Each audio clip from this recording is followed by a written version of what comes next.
मेरी उम्र बहुत कम है, यहाँ बहुत लोग हैं, आप बैठे हुए हैं, आप मुझे बताइए यहाँ जनाजा रखा है और घर के अंदर से आवाजें आ रही हैं, अब्बा के 4 तलाक हैं,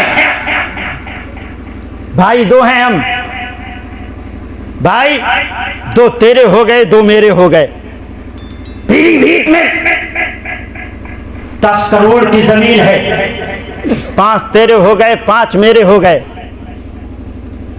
लड़ाइयाँ देखें आप फजूल की, ये मैंने देखा है।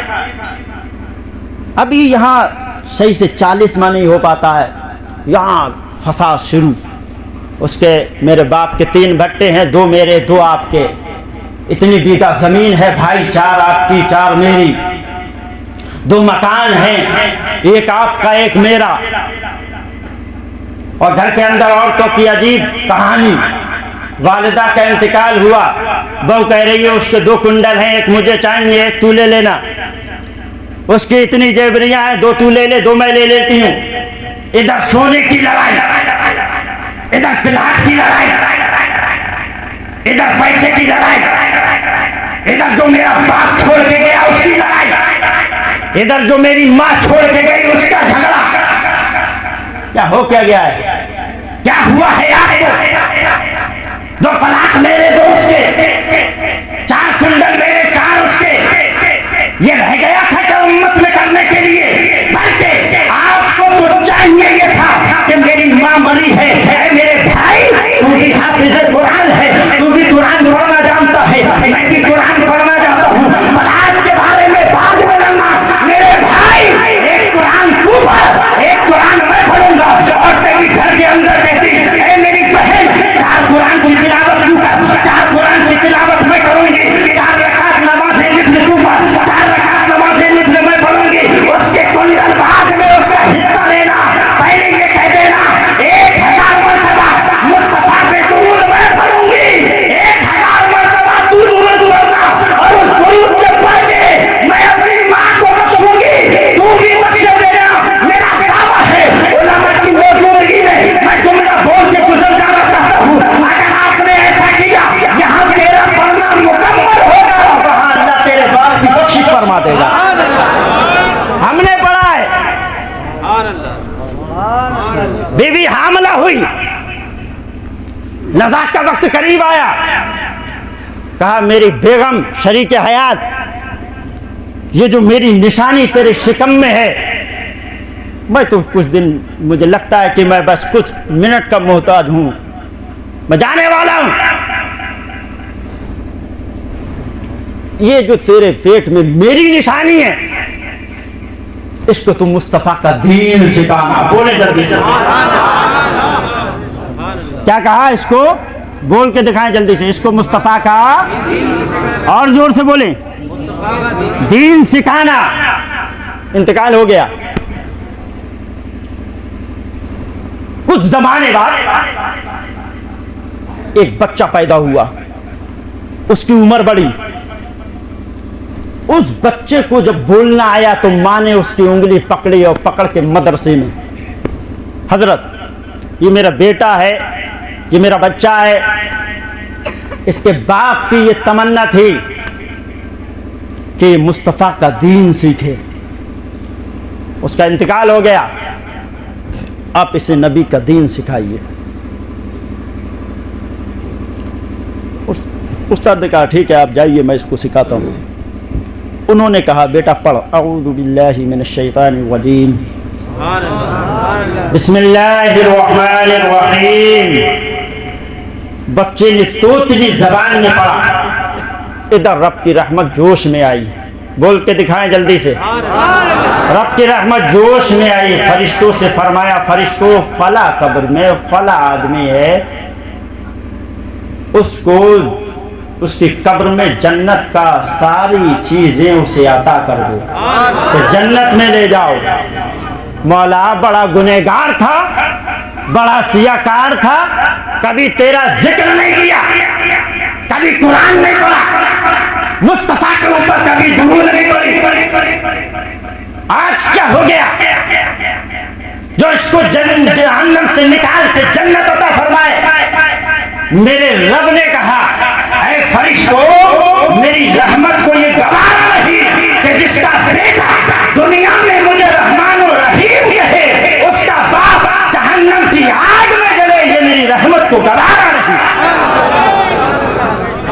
आप मुझे बताइए, आप बताइए हम औलाद कैसी छोड़ के जा रहे हैं? आप अपना मुहासबा कीजिए, कैसी औलाद छोड़ के जा रहे हैं जो रात में भी गाने सुने, लिहाज के अंदर मुंह छुपा के लड़की से बात करने वाली औलाद, पूरे दिन अपनी जबान को गालियों से गंदी करने वाली औलाद, और हर हफ्ते में कई मर्तबा उलमा को बुरा कहने वाली औलाद। और मैं आपको एक बात बताऊं, ये उलमा की जमात है। एक आपका नायब होता है कि ये मेरा मकान है, मेरा नायब मेरा बेटा है, मेरे बाद इसका मालिक मेरा बेटा है, मेरे खेत का मालिक मेरा बेटा है, मेरा नायब है। मेरे नबी ने फरमाया ये उलमा मेरे नायब हैं।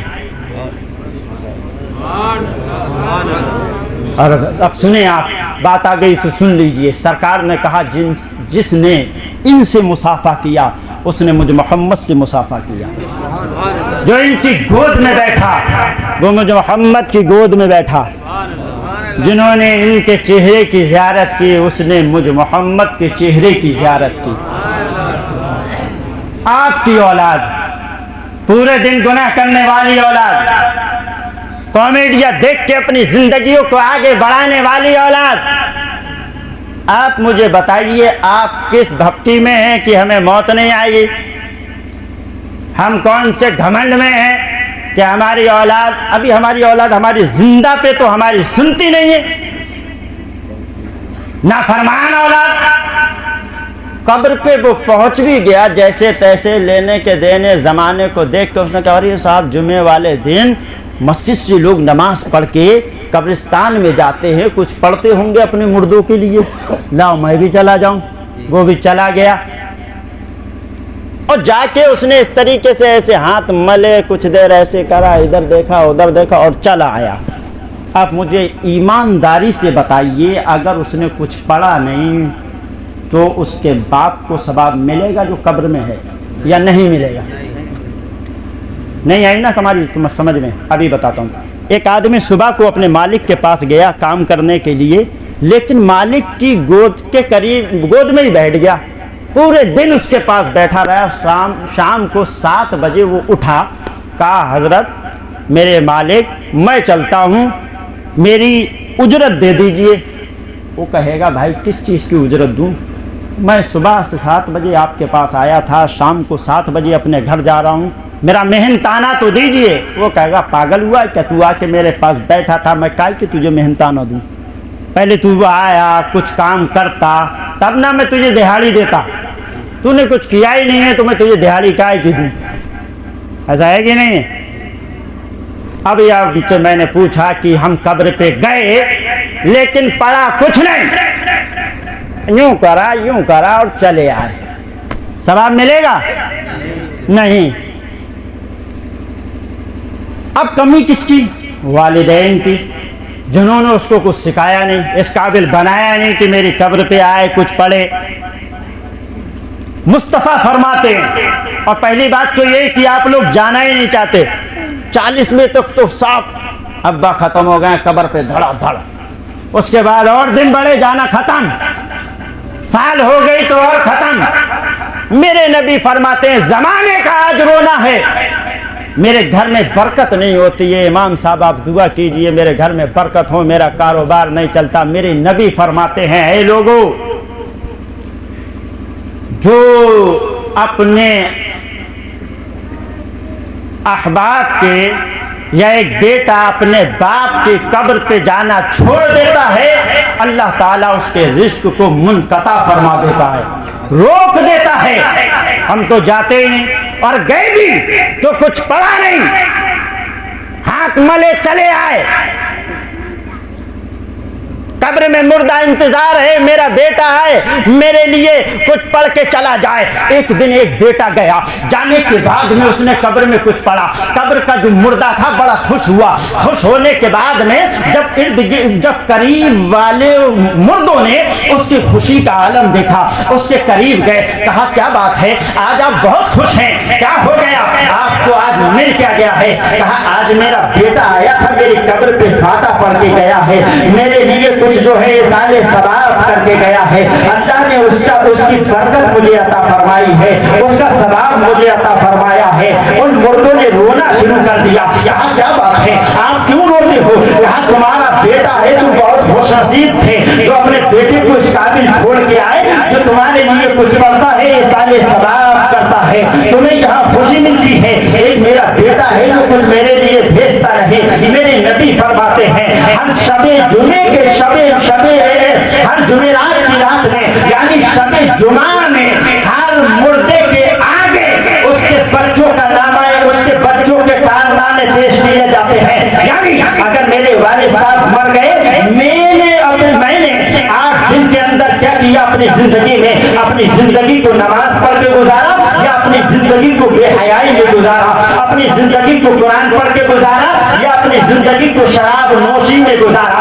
जब 8वें दिन हमारे मुर्दों के पास में हमारे आमाल पेश किए जाते हैं, फरिश्ता कहता है देख तू अपने बेटे को जो दुनिया में छोड़ के आया था, आज उसने ऐसा किया है, आज उसने ऐसा किया है, कल उसने ऐसा किया था, परसों उसने गुनाह किया था। तो कब्र के अंदर रहने वाले हमारे मुर्दे रोते हैं इसलिए कि मेरे बच्चे तो मैं करके आया था, मैं जानता हूँ कि यहाँ पे होना क्या है। मेरे बच्चे तू आज अच्छे अमल कर लेता, अल्लाह की बारगाह में वो मुर्दा कहता है मेरे मौला मेरे बच्चे को तू तौबा करने की तौफीक अता फरमा। और अगर वहीं पे एक बेटा हो नमाजी, जो फजर की नमाज भी पढ़ने वाला हो, जोहर की नमाज भी पढ़ने वाला हो, कुरान की तिलावत भी करने वाला हो, मुस्तफा के दुरूद भी पढ़ने वाला हो, जब 8वें दिन उसके मुर्दे के सामने जब उसके कारनामे रखे जाते हैं, ये देखिए आपका बेटा है जिसको आप दुनिया में छोड़ के आए थे, आज उसने फजर की नमाज पढ़ी है, कल उसने कुरान की तिलावत की थी, परसों उसने जो है नबी पे 1000 मरतबा दुरूद पाक पढ़ा था। जब वो सुनता है तो खुश होता है और खुश होके कहता है मेरे परवरदिगार आलम मेरे बच्चे को साबित कदम रखना। अब आप मुझे बताइए आपके अमाल आपके बाप के पास कब्र में पेश किए जाते हैं, आपकी बदअमालियां आपके मुर्दों के सामने रखी जाती है। लेकिन मेरे दोस्त मेरा मानना यह है, हमारा करना यह है, हमारा मानना यह है कि हम तो अपने काम में रहते हैं, हम तो अपनी दुकान में रहते हैं, हम तो अपनी जिंदगी को सल्लाते के साथ में गुजारते हैं। लेकिन हजरत उमर फारूक आज़म रज़ी अल्लाह ताला अन्हु मुस्तफा की मजलिस में आक़ाए दो आलम सल्लल्लाहु अलैहि वसल्लम की बारगाह में जामुए अदब बिछा के अर्ज किया था, ऐ मेरे आका जरा ये बताइए कि कब्र मेरा ज़हन जैसे दुनिया में काम करता है, क्या कब्र में भी वैसे ही काम करेगा? मेरे आका की ज़बान अक़दस सुनी, हाँ उमर, जैसा ज़हन तेरा दुनिया में काम करता है वैसा ही ज़हन तेरा कब्र में भी काम करेगा। अब सवाल हमारा हल हो गया।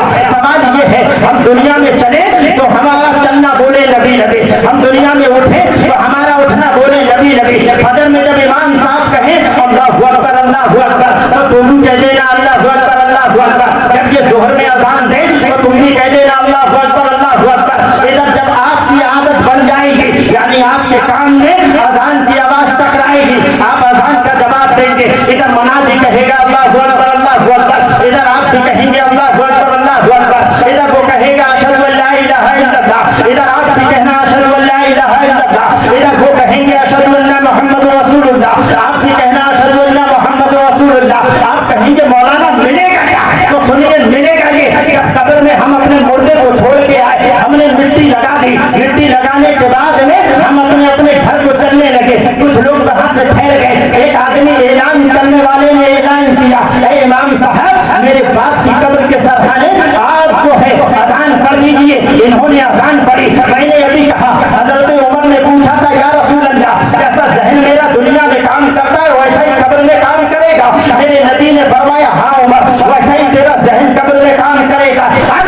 तुम्हारी आदत थी फजर की अज़ान जब सुनते थे तो कहते थे अल्लाहु अकबर अल्लाहु अकबर, थे, असर की अजान सुन के तुम जवाब देते थे, मगरिब की अजान सुन के तुम जवाब देते थे, इशा की अजान सुन के तुम जवाब दिया करते थे। जब तुम्हारी आदत बन गई, जब अजान की आवाज तुम्हारे कान से टकराएगी, तुम्हारे लब है मुबारका जंबिश फरमाएंगे और फरमाने के बाद में अल्लाह का नाम लेना शुरू कर देंगे। लेकिन जब तेरे कब्र के सरहाने खड़े होने वाले इमाम साहब